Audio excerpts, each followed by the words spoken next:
अष्टाध्याय्यां प्रथमोऽध्यायः प्रथमः पादः।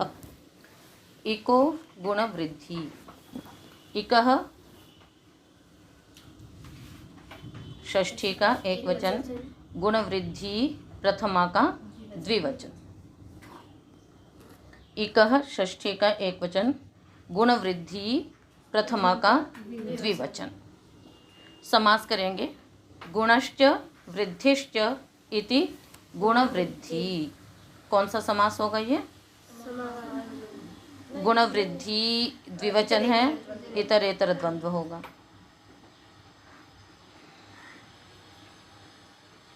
इसमें ऊपर से हम अनुवृत्ति लाएंगे। वृद्धिरादैच से वृद्धि की, अदें गुणः से गुणः की। सूत्र का अर्थ करेंगे।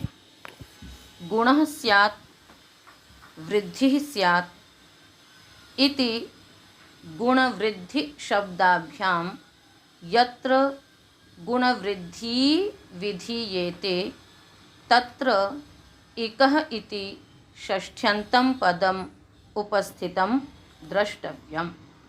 ठीक है, क्या अर्थ करेंगे सूत्र का?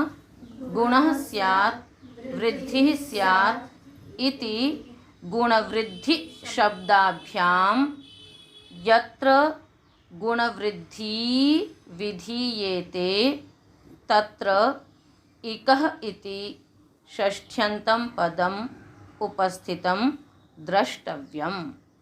अर्थात ते गुणवृद्धि इकः एव स्थाने भवतः। क्या अर्थ लिखा आप सबने? गुणः स्यात् वृद्धिः स्यात् इति गुणवृद्धि शब्दाभ्यां यत्र गुणवृद्धि विधीयेते। गुणवृद्धि द्विवचन है, इसलिए गुणवृद्धि विधीयेते तत्र हाँ इकः इति षष्ठ्यन्तं पदम उपस्थितं द्रष्टव्यम। ठीक है ना। गुणः स्यात् अर्थात गुण हो जावे, वृद्धि स्यात् वृद्धि हो जावे, ऐसा गुणवृद्धि शब्दाभ्याम गुण और वृद्धि शब्दों के द्वारा यदि गुणवृद्धि का विधान किया जा रहा हो तो।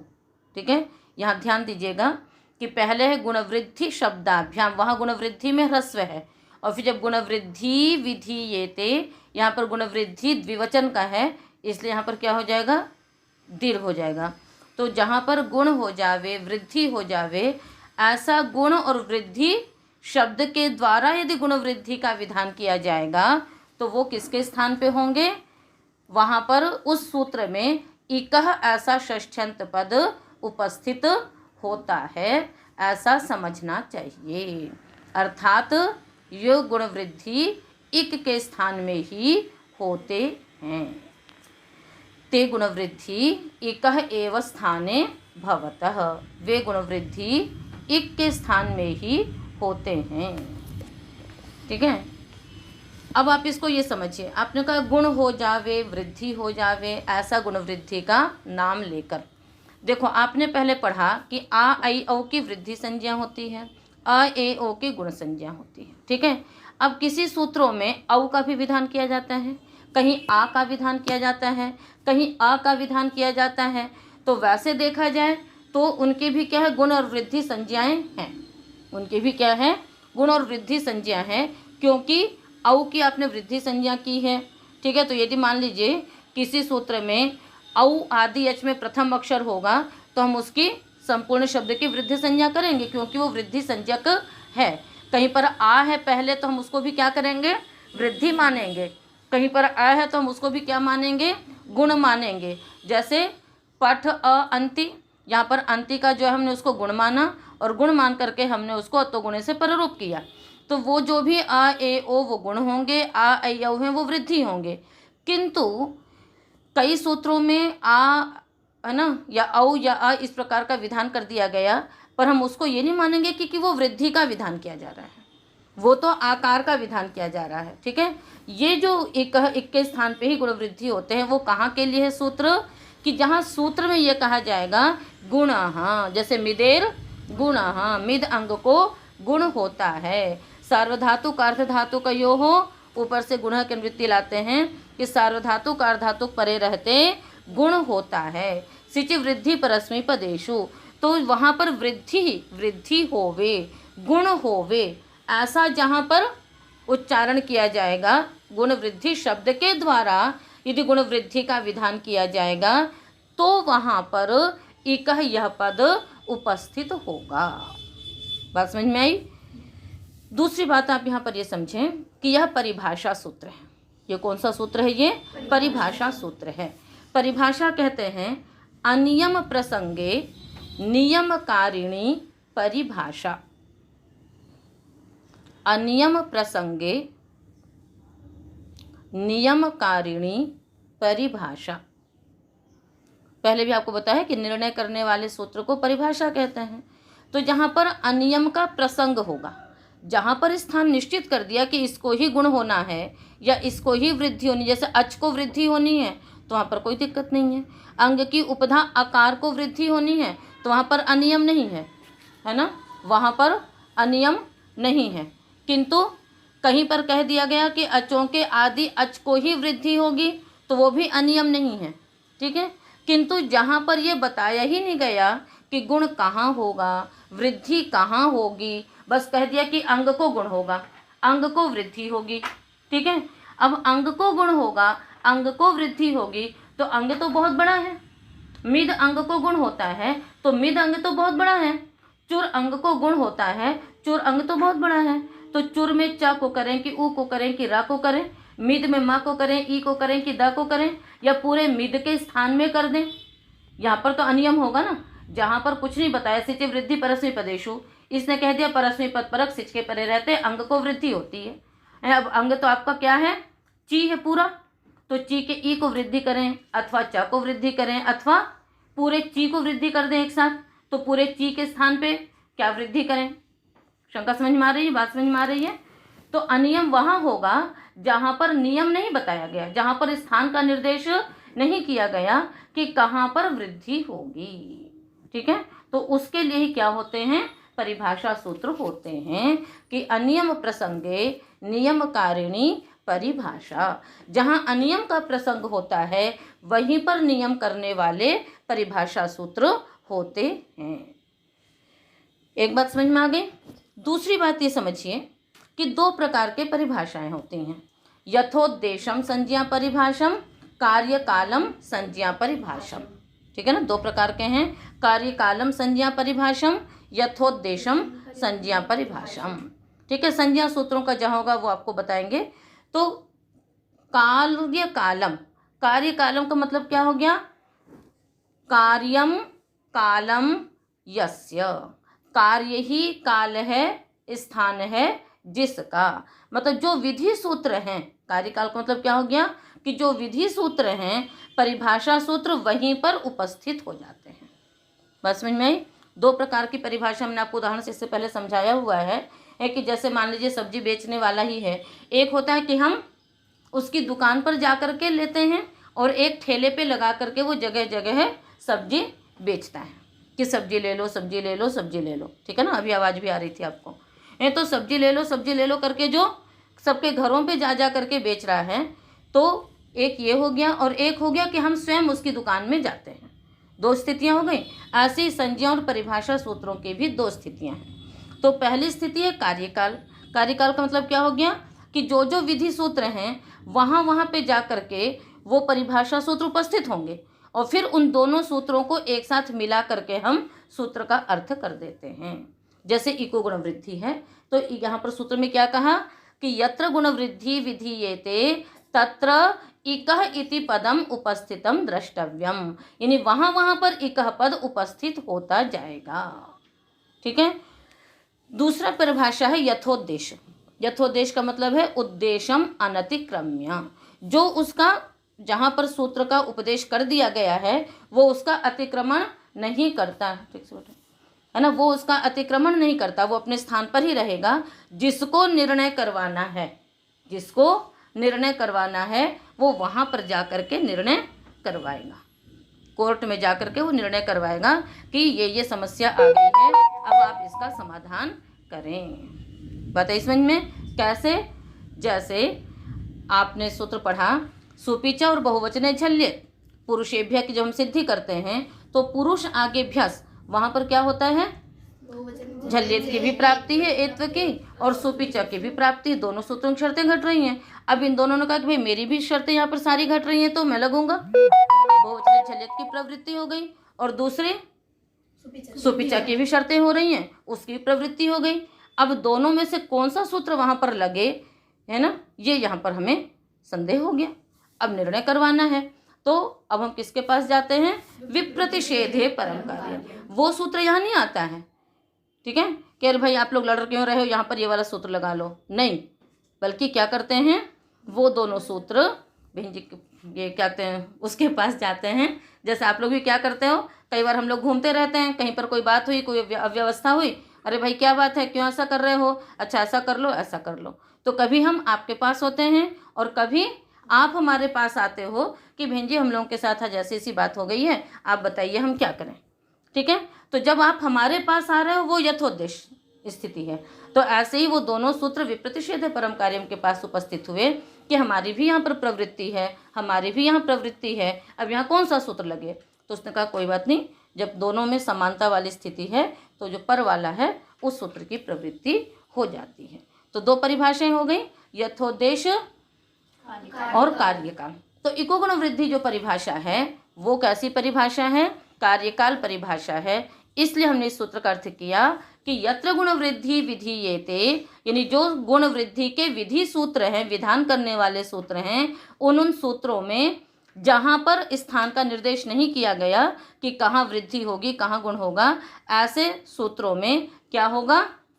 इकह यह पद उपस्थित हो जाएगा, ठीक है। और जब इकह पद उपस्थित हो जाएगा तो उन सब में अंगस्य का अधिकार चल रहा है, दोनों विशेष विशेषण बन करके सूत्रार्थ बन जाता है कि सार्वधातुके आर्धधातुके च परतः इगन्तस्य अंगस्य गुणो भवति। परस्मैपदेषु सिचि परतः इगन्तस्य अंगस्य वृद्धिर्भवति। बताइए समझ में? तो यही इस सूत्र का तात्पर्य है। तो पहले तो आप ये ध्यान में रखिएगा कि ये परिभाषा सूत्र है। इससे पहले के जो दो सूत्र थे वो कौन से सूत्र थे? वे संज्ञा सूत्र थे, नाम रखने वाले थे, और ये परिभाषा सूत्र है। और कौन सी परिभाषा है? ये कार्यकाल परिभाषा है। इसलिए ये विधि सूत्रों में इकह यह पद जाकर के उपस्थित होकर के सूत्रार्थ संपन्न होगा। और जो भी गुण वृद्धि हैं, जहाँ विशेष स्थानों का निर्देश नहीं किया, उसके अतिरिक्त जो भी गुण वृद्धि होंगे वो किसके स्थान पे होंगे? इक के स्थान में होंगे। इक यानी ई उ री, है ना, इनके स्थान पे ही वृद्धि होते, गुण और वृद्धि दोनों होते हैं। बात समझ में आ गई? चलिए अब आप इसको ना लिख लेना। तो पहला पदच्छेद विभक्ति अर्थ इत्यादि लिख करके उसके बाद फिर आप विशेष व्याख्या, है ना, या विशेष प्रयोजन करके सूत्र प्रयोजन ऐसे करके आप इसको लिखेंगे कि ये परिभाषा सूत्र है। और परिभाषा किसे कहते हैं? तो अनियम प्रसंगे नियम कारिणी परिभाषा, जहाँ पर अनियम की स्थिति हो, अनिर्णय की स्थिति हो, उसमें जो निर्णय करे, नियम बताए, वह क्या होती है? परिभाषा होती है। ये दो प्रकार की होती हैं, कार्यकाल और यथोद्देश। कार्यकाल परिभाषाएं ये होती हैं, यथोद्देश परिभाषाएं इसे कहते हैं। दोनों का एक एक उदाहरण लिख करके फिर उसके बाद आप इसका विशेष प्रयोजन लिखेंगे कि जैसे सार्वधातुक आर्धधातुकयोः अथवा सिच वृद्धि परस्मैपदेषु इत्यादि सूत्र हैं। इनमें सूत्र ने कहा कि भाई अंग को गुण होता है, किंतु अंग में किसके स्थान पे गुण करें, किसको गुण करें, तो ये अनियम हो गया। इसके लिए इकह पद उपस्थित होकर के वहाँ पर ये निर्णय हुआ कि अंग में जो इक है उसी को ही गुण अथवा वृद्धि होगी, ठीक है। अब आप इसके उदाहरण देख लीजिए। उदाहरण है मेद्यति, मार्ष्टि, अलावीत। मेद्यति, मार्ष्टि और अलावीत।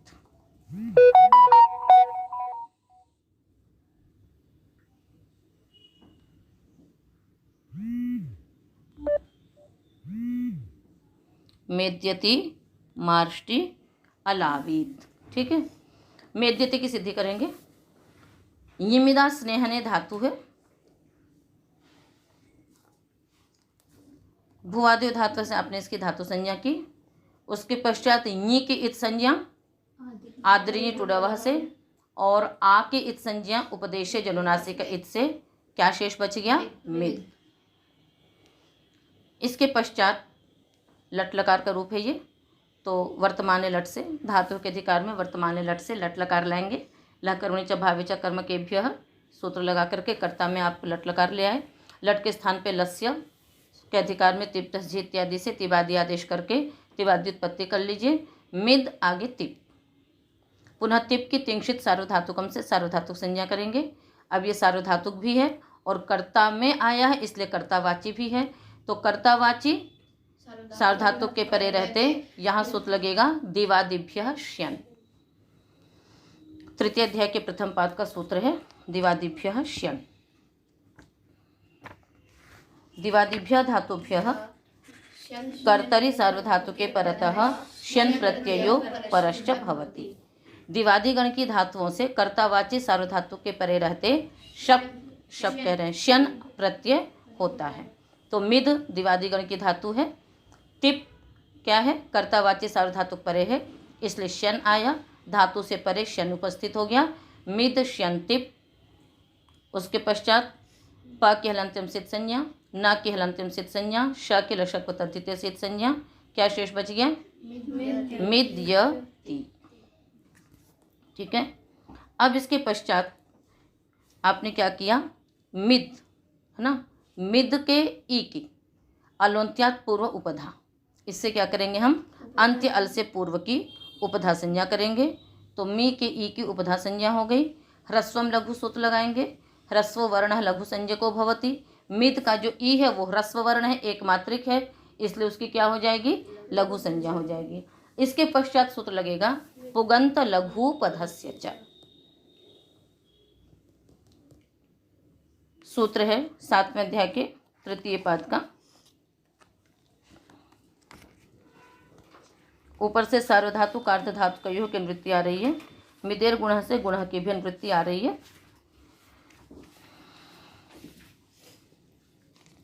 ठीक है। तो अर्थ हो गया सार्वधातुक अर्धातुक प्रत्यय के परे रहते पुगंत अंग को तथा अंग की लघु उपधा इक को गुण होता है। तो यहाँ पर अंग है मिद, इसकी लघु उपधा है ई, उसको गुण की प्राप्ति हुई है ना। सार्वधातुक प्रत्यय पर है तिप, किंतु यहीं पर आपका सूत्र लगा सार्वधातुकम अपित। श्यन भी क्या है? शित है। तो सार्वधातुकम अपित सूत्र अपित सार्वधातुकम ङित्वत् भवति। श्यन अपित सार्वधातुक है, इसलिए ये ङित्वत् माना गया। ङित्वत् होने से किंगिति च। ठीक है। इसने क्या कह दिया कि गित कित गित निमित्त के एक स्थाने ये गुणवृद्धि प्राप्नुतः तेन भवतः। गित कित गित प्रत्ययों को मान करके यदि इक के स्थान पे गुणवृद्धि प्राप्त हो रहे हों तो वे नहीं होते हैं। तो ये कैसा प्रत्यय है? अपित सार्वधातुक होने से ङित्वत् माना गया है, इसलिए इस ङित को मान करके जो मिद अंग को हम क्या कर रहे हैं? गुण कर रहे हैं, वो नहीं होगा, निषेध हुआ। पुनः सूत्र लगा, इसका अपवाद बनाया गया है मिदेर गुण।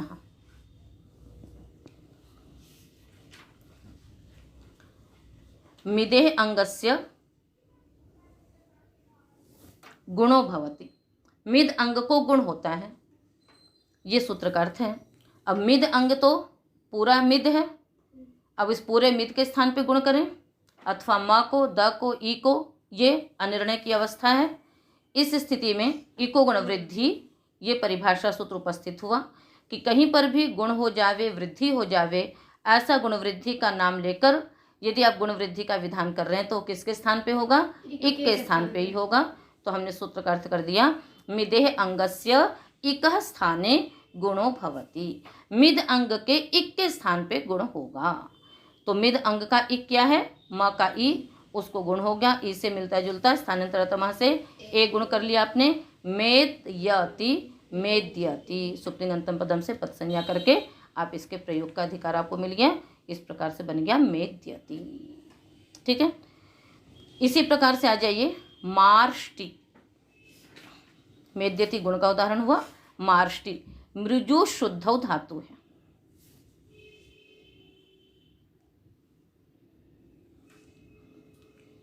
मृजूष भुवादि धातु से धातु संज्ञा कर लें, हलंत्यम से श की इत संज्ञा किए, ऊ की उपदेशज अनुनासिक इत से इत संज्ञा हो जाएगी। क्या शेष बचा?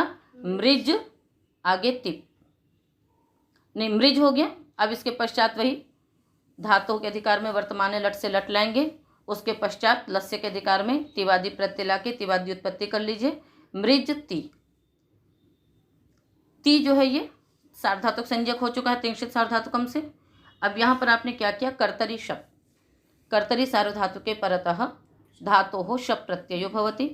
कर्तावाची सार्वधातुक प्रत्यय है तिप, उसके परे रहते मृज धातु से शप प्रत्यय आ गया, मृज शप तिप। अधिप्रभृतिभ्य शप, द्वितीय अध्याय के चतुर्थ पाद का यह सूत्र है।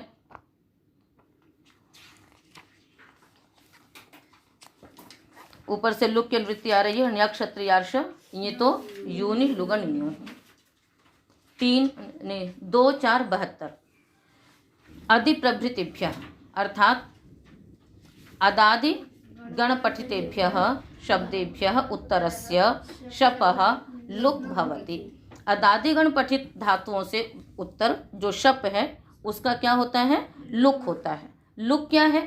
तो प्रत्यय से लुक्ष लुलुपः, प्रत्यय से अदर्शनम लुक्ष लुलुप संज्ञकम भवति। प्रत्यय के अदर्शन की ही लुक्ष लुलुप संज्ञाएं हैं। तो यहाँ पर जो शप प्रत्यय था उसका क्या हो गया?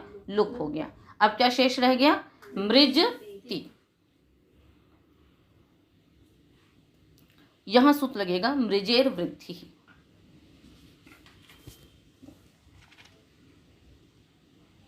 मृजेर वृद्धि 7 2 114 अंगस्य का अधिकार चल रहा है। मृजे अंगस्य वृद्धि भवते, मृज अंग को वृद्धि होती है। तो मृज अंग तो पूरा मृज है, तो ज म री अथवा संपूर्ण मृज अंग किसके स्थान पे वृद्धि हो, किसको वृद्धि करें? तो सूत्र उपस्थित हुआ इको गुण वृद्धि की गुण स्यात् वृद्धि स्यात् इति गुण वृद्धि। बोलो अर्थ क्या हुआ? गुणः स्यात् वृद्धि स्यात् इति गुणवृद्धि शब्दाभ्यां यत्र गुणवृद्धि विधीयते तत्र इकः इति षष्ठ्यन्तं पदम् उपस्थितं द्रष्टव्यम्। गुणवृद्धि इकः एव स्थाने भवतः। क्यों आप लोग जो पीछे बैठे हो स्योना लोग, आप लोग नहीं बोलते हैं? जब आप जोर से बोलोगे मुख में आपके वो सूत्रार्थ चढ़ जाएंगे। आ रहा समझ में? जब जब पूछा करें तब तब बोला करो जोर जोर से। चलिए, तो अब यहाँ पर वही स्थिति आ गई कि मृज अंग को वृद्धि होनी है। तो अब यहाँ पर इकः पद उपस्थित हुआ, तो मृजे अंगस्य इकः स्थाने, कि मृज अंग के इक के स्थान पे वृद्धि होगी। तो मृज अंग का इक क्या है बताओ? री। री के स्थान पे वृद्धि होगी। री के स्थान पे क्या वृद्धि होगी? आ। ठीक है, और फिर उरण रपरा रिवर्णस्य स्थाने अणप्रसज्यमानः रपरो भवति। तो री के स्थान पे, अब देखो आप सोचते होंगे कि री के स्थान पे आ क्यों हो जाता है ना? तो देखिए ई के स्थान पे ए या आई निश्चित है, उसका स्थान इत्यादि मिलता है। ऊ का ओ ये निश्चित है। अब इधर बच जाता है री, स्थानीय जो है इक के स्थान पे होना है, इधर बच जाता है री, और जो गुण और वृद्धि संज्ञक हैं अ और आ, इधर ये शेष बच जाते हैं। ई के स्थान पे हो नहीं सकता, और री के स्थान पे ए नहीं हो सकता, और री के स्थान पे ओ भी गुण नहीं हो सकता। री के स्थान पे आई वृद्धि नहीं हो सकती, री के स्थान पे औ वृद्धि नहीं हो सकती। क्यों नहीं हो सकती? क्योंकि कुछ भी स्थान प्रयत्न नहीं मिलता इनका। ठीक है, अब क्या रह गया? इधर से री बच गया और उधर से अ और आ बच गए। स्थानीय में री बच गया और गुण वृद्धि में अ और आ बच गए। तो इन दोनों ने आपस में यही तय हुआ कि फिर जो अ आ शेष बच गए हैं उनके गुण वृद्धि संज्ञा तो की है, और उधर इक में री को भी स्थानीय बनाया है। तो ई के स्थान पे ही ई के स्थान पे आ होगा नहीं, ऊ के स्थान पे आ होगा नहीं। तो जब उधर के तो दोनों निश्चित हो गए, अब यही बच गए दोनों। तो इस कारण से यहाँ पर यही होता है। ठीक है ना? महाभाष्य में इसका बहुत सुंदर प्रसंग उठाया है कि ऐसा क्यों होता है। तो कहते हैं कि एक न्याय है, बहुत सारे न्याय होते हैं लोक में, जो चीज़ें चलती हैं उसी से व्याकरण में भी सिद्ध करते हैं। जैसे आप लोगों ने एक शब्द सुना होगा, स्थाली पुलाक न्याय। स्थाली पुलाक न्याय क्या होता है? जब आप बटलोई में चावल पकाते हैं, पतीले में आप लोग चावल यहाँ पर बनता ही है, तो जब चावल पक गया नहीं पका, इसके लिए आप क्या करते हैं? सारे चावल को निकाल के देखते हो या एक दो चावल निकाल करके देखते हैं कि पक गया? तो इस थाली पुलाक मतलब पूरे इस थाली में जो चावल है उसमें से एक दो को निकाल के देख लेते हैं, तो उसी से अंदाज लग जाता है कि सारे चावल पक गए। यानी किसी भी उसमें हमने एक दो को देख लिया, उससे समझ में आ जाता है कि हाँ अब ये पक गया, तैयार हो गया। तो ये जैसे न्याय है, इसी तरह से एक न्याय है नष्टाश्व रथ दग्धवत। नष्टाश्व रथ दग्धवत, ये मैं वैसे ही बता रही हूँ आप लोगों को, है ना, थोड़ा सा आनंद भी आ जाना चाहिए। तो उसमें नष्टाश्व रथ दग्धवत, उसमें कहा कि एक बार कई सारथी, दो सारथी मतलब उसमें थे पार्टियों में, ये लोग यात्रा पे निकले, बीच में कुछ जंगल में आग वाग लग गई, आंधी वांधी आई, तो अब क्या हुआ कि एक का घोड़ा वो हो गया, ख़त्म हो गया, नष्ट हो गया, मर गया, और एक का रथ जल गया। ठीक है, अब दो सारथी थे, दोनों यात्री थे, एक का घोड़ा जल गया और एक का घोड़ा मर गया और एक का रथ जल गया। अब दोनों ही बैठे पड़े हैं कि क्या करें, न बिना घोड़े के रथ आगे बढ़ सकता और अकेला घोड़ा भी कुछ नहीं कर सकता बिना रथ के, उसको घुड़सवारी आती नहीं कि घोड़े पे बैठ करके आगे काम कर ले अपना।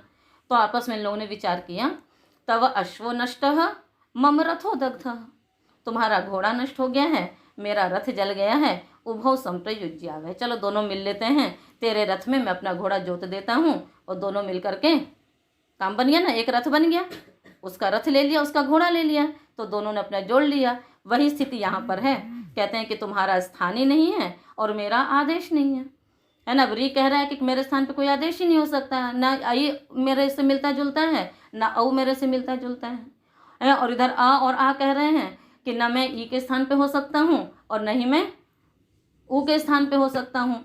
तो अब उधर से तुम बच गए हो, इधर से हम बच गए हैं, चलो हम दोनों आपस में मित्रता कर लेते हैं, और तेरे स्थान पे तो अब इसलिए री के स्थान पे अ और आ गुण और वृद्धि हो जाता है। मतलब एक अलंकारिक उससे समझाया इस चीज़ को, तो वैसे भी देखा जाए तो बात सही है।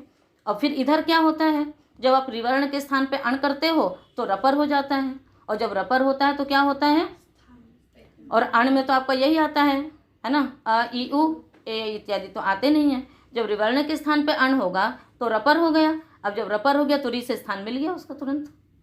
पहले तो इन दोनों ने आपस में वो की कि भाई चलो हम दोनों मिल जाते हैं, री के स्थान पे आ हो गया, और जैसे ही री के स्थान पे आ हुआ वैसे ही वो क्या हो गया, रपर हो गया। अब रपर होने पर ऋतु रसा मूर्धन्य, वो मूर्धन्य, इधर से र भी मूर्धन्य, तो अर का जो अर और आर का जो स्थान है वो भी फिर मिल जाता है उसके बाद।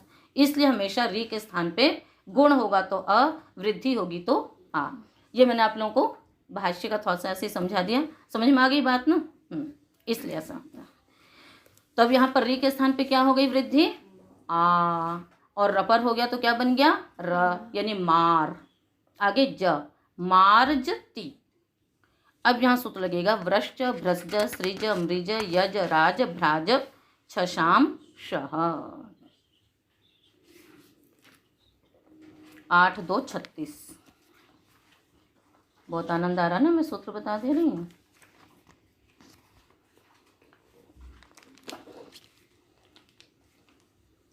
तो पदस्य का अधिकार चल ही रहा आपका, इसमें सूत्र का अर्थ होगा, इन्हें इधर से अनुवृत्ति आ रही है, झली की आ रही है, झलो झली से झली की आ रही है, इसको संयोगाद्य और अंत्य से अंत्य अष्टधी खोलो, अनुवृत्ति लगाइए। मैंने कहा था 8वें अध्याय में अनुवृत्ति लगा लीजिएगा, लगा लिया सबने। तो अंत्य की अनुवृत्ति कहाँ तक जा रही है,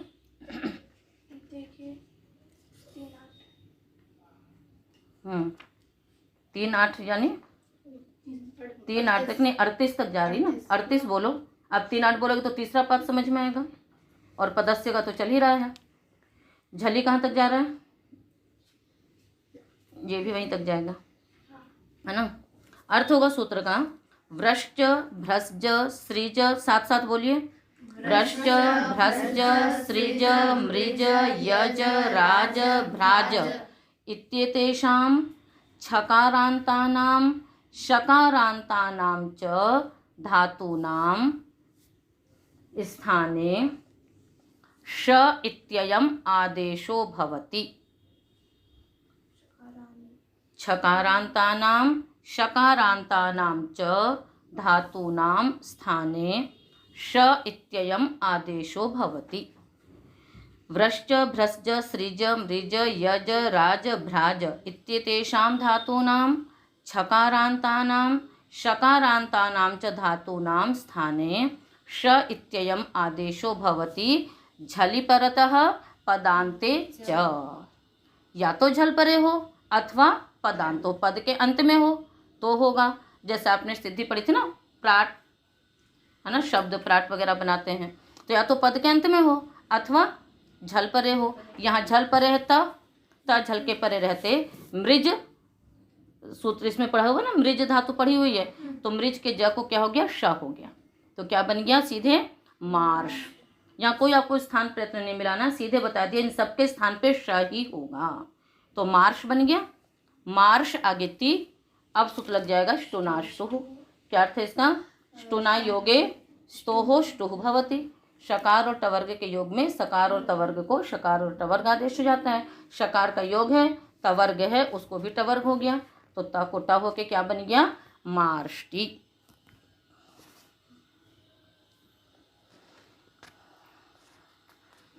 तो मेद्यति और मार्ष्टि, मेद्यति गुण का उदाहरण हुआ, मार्ष्टि वृद्धि का उदाहरण हो गया। इसी प्रकार से कल आप जो सूत्र पढ़ रहे थे, उदाहरण पढ़े आपने, जैसे चेता स्तोता इत्यादि, तो सार्वधातु का अर्ध धातु का योग में भी इकह पद उपस्थित हुआ, वो भी आप उदाहरण बना सकते हैं।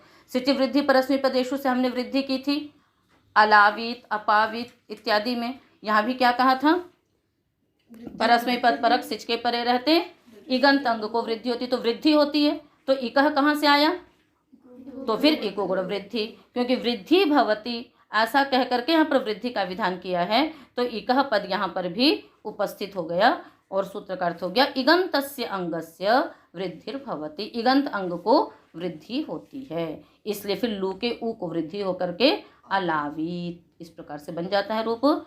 तो चेता स्तोता इत्यादि गुण के उदाहरण भी ले सकते हैं आप सार्वधातु कार्धातु कइयों से। सिद्धियां आप पढ़ चुके हो, अलावित की भी सिद्धियां आप पढ़ चुके हैं, उसको भी आप इसके उदाहरण में बना सकते हैं। तो इस प्रकार से आज आपका इको गुण वृद्धि जो कि अष्टाध्यायी का तृतीय सूत्र है और यह परिभाषा सूत्र है, वह पूर्ण हुआ।